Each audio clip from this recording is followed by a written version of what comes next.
저쪽 계단으로.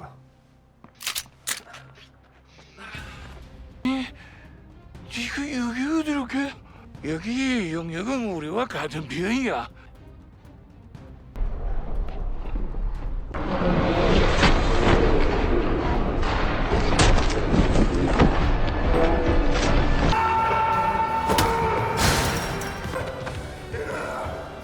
Halo guys, selamat datang kembali di channel Cerita Singkat.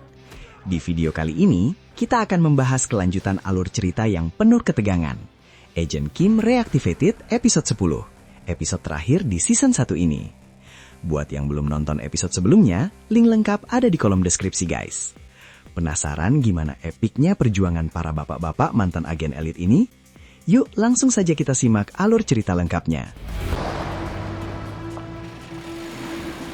Cerita dibuka di saat agen Dowon berputar kembali ke daerah loading dock dan terheran ketika berpapasan dengan mobil yang dikemudikan Jinchol membawa ketua Ju yang duduk di belakang. Sementara suasana mencekam di dalam gedung masih terjadi ketika Kim dan Ri Eung-ryong terkepung. Gak lama kemudian, Sang A muncul dari belakang dan membantu mereka untuk meloloskan diri.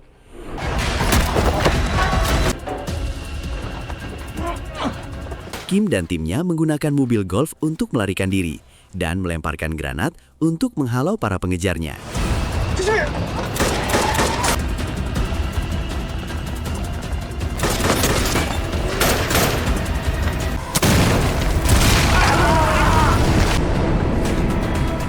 Pelarian mereka kemudian tertahan oleh kehadiran asasin dari Korea Utara, Park Gang-song. Gang-song sangat marah karena mendengar rumor bahwa Kim adalah orang yang menyebabkan saudaranya, Park Yong-gwang, agen 66 yang asli, tewas. 너라고 들었어. 어디까지나 작전 중에? Kim menjelaskan situasi sebenarnya, bahwa ia memang tidak mampu menyelamatkan saudara Gang-song saat itu. Gang-song mencoba untuk menghabisi Ri Eung-ryong, namun dihalangi Kim. Di tengah todongan senjata, Kim menegaskan alasannya, yaitu demi melindungi putrinya. Bagi Kim, melindungi orang-orang yang ia sayangi jauh lebih penting daripada membunuh musuhnya. Kim meminta Gang-song untuk percaya padanya dan melangkah pergi.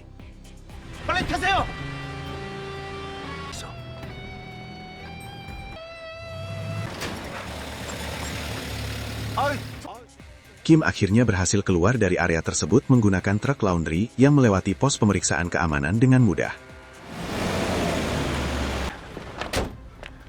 Setelah berhasil lolos, Kim mendapatkan kabar bahwa kawan-kawannya, Sung Han-soo dan Park Jin-chol, terlihat masuk ke dalam mobil milik Ju Gang-chan. Tak lama kemudian, Han-soo menghubungi Kim lewat telepon sambil meminta maaf dan memohon agar Kim datang. Karena jika Kim tidak datang, anak-anak mereka akan dibunuh. 정말 얘기 안 하실 거예요?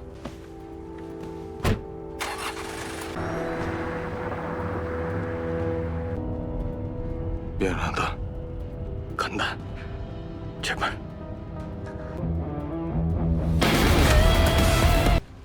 Cerita kemudian mundur ke kejadian beberapa jam sebelumnya di studio Taekwondo.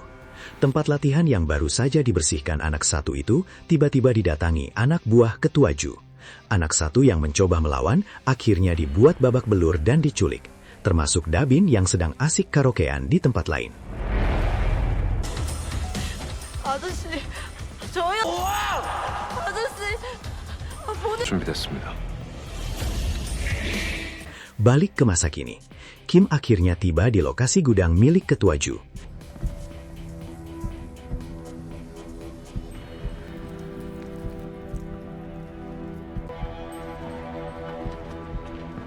Di dalam, anak-anak berada dalam kondisi terikat dan sangat ketakutan. Mereka menangis serta memohon agar dilepaskan. 솔직히 조금 놀랬어. Ketua Ju memberikan perangkap psikologis yang sangat kejam kepada Han-soo dan Jin-chol yang sudah berada di lokasi itu juga. Ju Gang-chan memaksa para ayah ini untuk memilih, membunuh sahabat mereka sendiri, yaitu Kim, atau membiarkan anak-anak mereka yang tewas dieksekusi.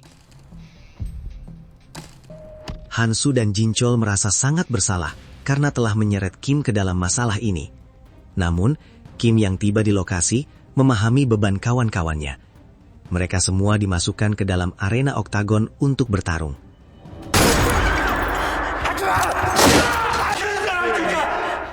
Demi menyelamatkan nyawa anak-anak tersebut, Kim meminta Hansu dan Jinchol untuk memukuli dan menjatuhkannya secara sungguh-sungguh. Pertarungan brutal sesama sahabat pun terjadi di depan mata anak-anak mereka yang terus berteriak histeris.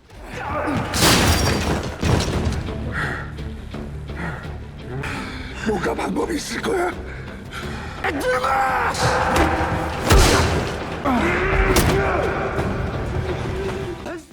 Zhu Gangchan yang menyaksikan hal itu merasa pertarungan kurang serius dan tidak puas. Ia memberi batas waktu 5 menit bagi Hansu dan Jinchong untuk membunuh Kim. Jika Kim belum mati dalam jangka waktu tersebut, Zhu Gangchan sendiri yang akan menembak anak-anak mereka.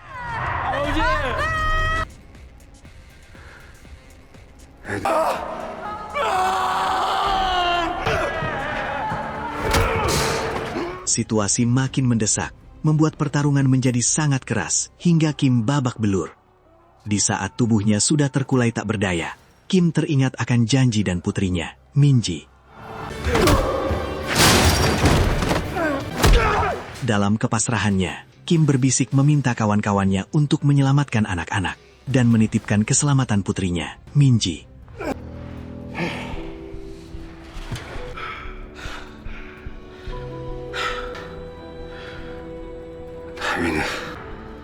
Saat Kim sudah terpojok lemas di sebelah Ketua Zhu, Kim berhasil membalikan keadaan.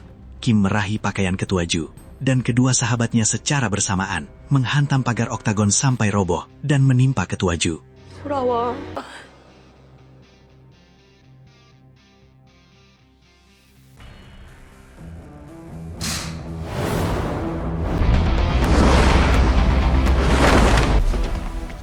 Rencana kejam Zhu Gangchan berhasil digagalkan, dan para ayah langsung berlari untuk menghajar asisten Ketua Zhu.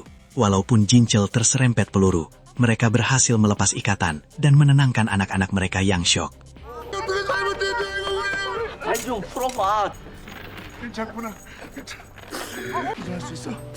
Setelah memastikan Dabin dan Taihun aman, mereka memeriksa kondisi Kim yang luka lebam parah akibat pukulan sahabat-sahabatnya. 야, 괜찮을 리가 없지. 하긴 누구한테 맞았는데 괜찮겠냐? 괜찮을 리가 없지. Merasa urusan belum sepenuhnya selesai, Kim pergi untuk melanjutkan misinya. 아이, 야, 괜찮가 보지 뭘. Harus menitipkan anak-anak di tempat yang aman dan di bawah pengawasan sosok yang sangat disegani agar anak-anak tidak keluyuran. 가장 무서운 존재라고 할 수 있지. Pilihan jatuh pada Komandan Keamanan Kang Ji-yong, istri Jinchol. 하지만 좀 보호를. Sesampainya di sana, Ji-yong memarahi mereka karena kembali terlibat masalah berbahaya dan membahayakan keselamatan anak-anak. Namun Jinchol dan Hansu membela Kim dengan menjelaskan bahwa Kim hanya berusaha menyelesaikan misi terakhirnya agar bisa bertemu kembali dengan putrinya. 저도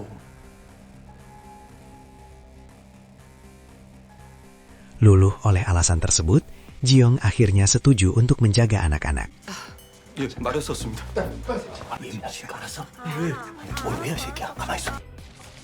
Cerita kemudian beralih ke ruang pertemuan pemerintah antar Korea yang diadakan di Resort Warisan Juhak. Perwakilan pihak selatan mengangkat isu keributan berdarah yang terjadi semalam di tanah mereka akibat konflik internal pihak utara. Demi menjaga kelangsungan kerjasama zona perdagangan bebas, pihak selatan setuju untuk tidak melakukan aksi balasan resmi, namun dengan syarat tidak bertanggung jawab atas jatuhnya korban dari pihak utara. 내외에 문제가 좀 있었어. 그래서 Pejabat Korea Utara menerima hal itu dan menyuruh anak buahnya untuk merahasiakan kekalahan mereka, serta melaporkan ke partai bahwa Ri Eung-ryong dan agen 66 telah dieksekusi mati di tempat. 조선에서 기념들을 넘겨갖고도 놓쳤다는 거이 까발리지. 사절단 간부들하고는 얘기 끝났으니까니. Cerita berlanjut ketika warga menemukan sesosok tubuh Ketua Zhu yang sudah tidak berdaya tergantung di sebuah gedung tinggi. Sementara di sebuah ruang rawat VIP Rumah Sakit Pusat Myeongjin, Direktur Jenderal Ri Eung-ryong dirawat dengan penjagaan ketat.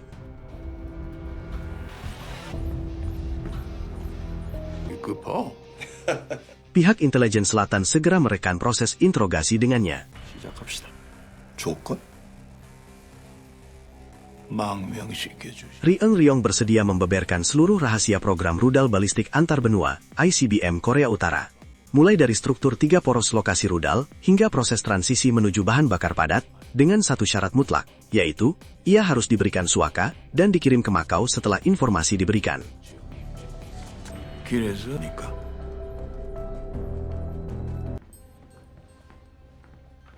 Namun malam harinya, Kim yang menyamar jadi perawat, menyusup ke rumah sakit, melumpuhkan para penjaga, menyuntikkan obat bius ke selang infus Ri Eng Ryong sebelum membawanya kabur menggunakan ambulans.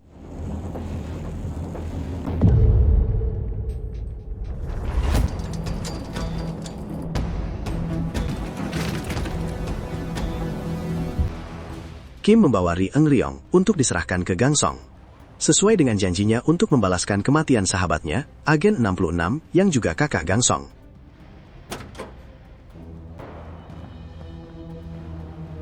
쌈이야. 네, 알아. Gangsong berterima kasih serta mendoakan agar Kim dan putrinya bisa hidup bahagia. Gangsong dan Kim berjanji akan tetap bertahan hidup. 일 없으면 가보라. 아직 파악하지 못했습니다. Di markas unit Johnson, sang komandan Korea Selatan memerintahkan anak buahnya untuk menghentikan pencarian penculik Ri Eng Ryong. Bagi sang komandan, seluruh informasi penting mengenai rudal balistik Korea Utara sudah berhasil didapatkan, sehingga mempertahankan pria itu hanya akan membuang-buang uang negara.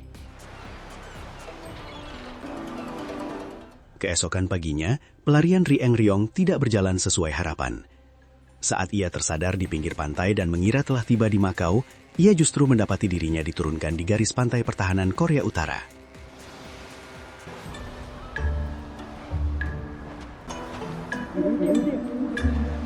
Ri Eng Ryong yang panik langsung dikepung serta dikejar oleh pasukan militer Korea Utara.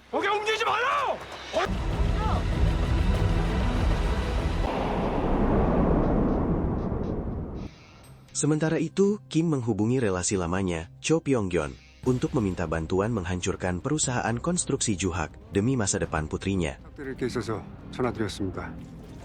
해체시켜 주십시오. Pyong-gyon menyetujui permintaan tersebut dengan meminta imbalan tarif profesional.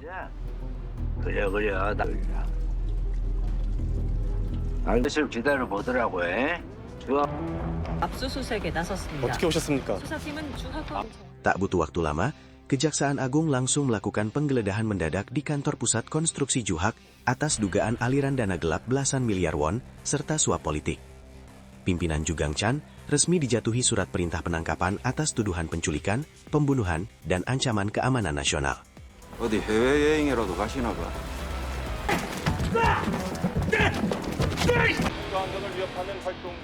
Dampaknya juga dirasakan oleh putrinya, Ju Heri, yang bersembunyi di Kamboja dan sekarang menjadi buronan Interpol serta cibiran publik. 학교에 경찰 왔다가 대박.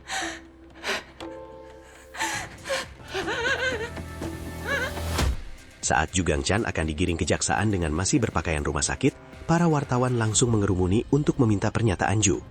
Namun salah satu wartawan itu ternyata adalah si gigi emas yang masih dendam dan langsung menikam perut ketua Ju berkali-kali.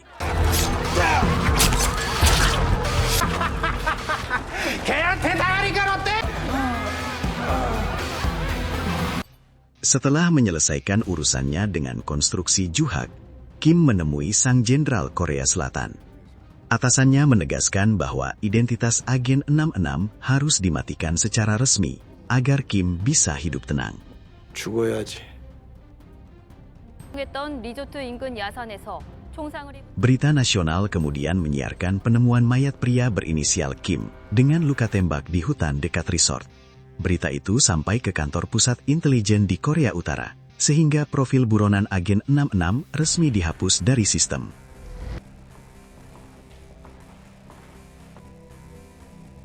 Kim yang kini berstatus mati mendatangi makam mendiang istrinya, Im Yoo-jin.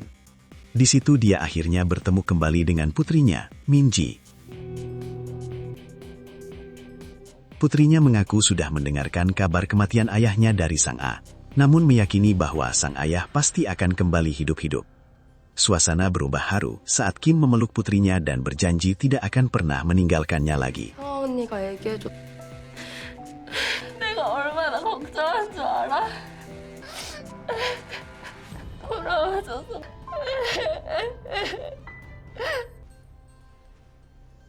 Kim dan Minji lanjut berbincang hangat mengenai masa depan. Kim menjelaskan bahwa mereka harus memulai hidup baru dengan identitas, tempat tinggal, dan nama yang sama sekali baru. Meski diberi nama baru, Kim Jimin dalam berkas resmi, Minji memohon agar sang ayah tetap memanggilnya Minji saat mereka sedang berdua saja, karena nama itu adalah pemberian mendiang ibunya. 그럼 새로 차 왜 아빠가 정해? 아빠는 내가 Mereka juga memikirkan cita-cita baru Minji, meski Kim sempat bercanda bahwa bakat bernyanyi Minji sama buruknya dengan dirinya. 그게 뭔 소리야? Dari taman, mereka pergi ke kantor intelijen. Di situ, Direktur Kang menyerahkan dokumen identitas baru serta memberikan jepitan rambut mahal hasil patungan mereka sebagai hadiah untuk Minji. 인생터도 아니고 그냥 뭐예요? 생각보다 되게 따뜻한 겁니다.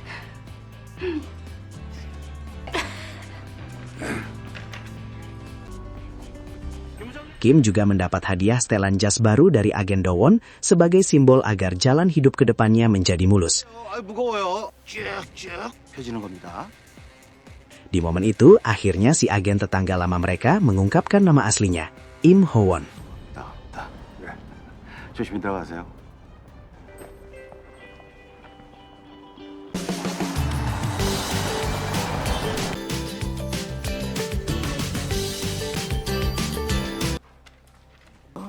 어떻게 전학 가는 학생한테 잘 가란 말 하면 Sebelum benar-benar pindah, Minji menemui Taihun untuk terakhir kalinya.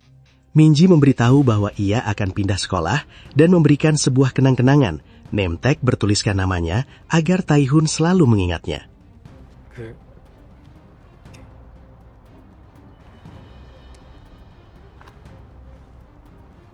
내 이름 기억해 줄래?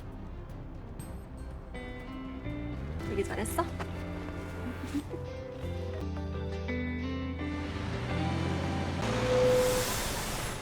Hari kepindahan pun tiba. Di rumah baru mereka, Jinchol dan Hansu datang bersama untuk membantu mengangkat barang-barang kepindahan. 야, 집 좋다. 8등급이야. 오, 8등급. Suasana penuh canda tawa mewarnai momen bapak-bapak ini yang saling mengejek pakaian dan rasa malas satu sama lain saat mengangkat petak angkutan. 제발 같아요. 좋은 날이잖아. 빨리 움직여! 움직여! 야, 빨리. 빨리 와! 알았어, 자. 야, 그게 마지막이지? 이게 부끄럽지도 않냐? 어? 야, 김민지. 이죠. Di akhir film, melalui narasi, Minji merenungkan kehidupan barunya yang kini diwarnai dengan lingkungan dan sekolah baru. Meski banyak hal yang berubah, hubungan ia dan ayahnya tetap hangat. Bahkan sang ayah kini jadi lebih sering tersenyum dan tertawa. 아저씨들도 여전하다. 수업 기간 중이니까. 저 아저씨 또 뭐래요? Sementara itu, paman-pamannya kembali sibuk mengatur lalu lintas dan mempromosikan tempat latihan taekwondo di pinggir jalan dengan membagikan brosur dan menawarkan kelas uji coba gratis. 좋다. 자, 먹자. Di tempat lain, Sang A juga kerap menghabiskan waktu bersama Minji di kafe sambil menceritakan ayahnya yang melarangnya berpacaran. 누가 살려줬어? 언니가? 요즘 아빠하고는 좀 Minji menyadari bahwa para ayah di dunia ini sebenarnya hanyalah pria biasa yang bekerja keras demi keluarga, takut pada istri, namun mereka akan berubah menjadi sangat tangguh jika ada yang berani mengganggu anak-anak mereka. 사람일 거다. 가족을 위해 가끔 발냄새가 나기도 하는. Season 1 ini ditutup saat Kim yang melangkah ke agensi tenaga kerja Baekho untuk melamar pekerjaan baru. Pimpinan agensi yang misterius memeriksa rekam jejak pada resume Kim, lalu menghampiri Kim dan bersiap untuk mulai bertarung dengannya.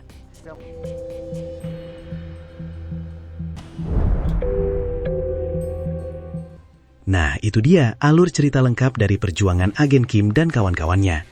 Membuktikan kalau kasih sayang seorang ayah itu benar-benar tanpa batas dan gak ada tandingannya. Menurut kalian, adegan mana nih yang paling keren atau paling bikin terharu? Coba tulis pendapat kalian di kolom komentar di bawah ya.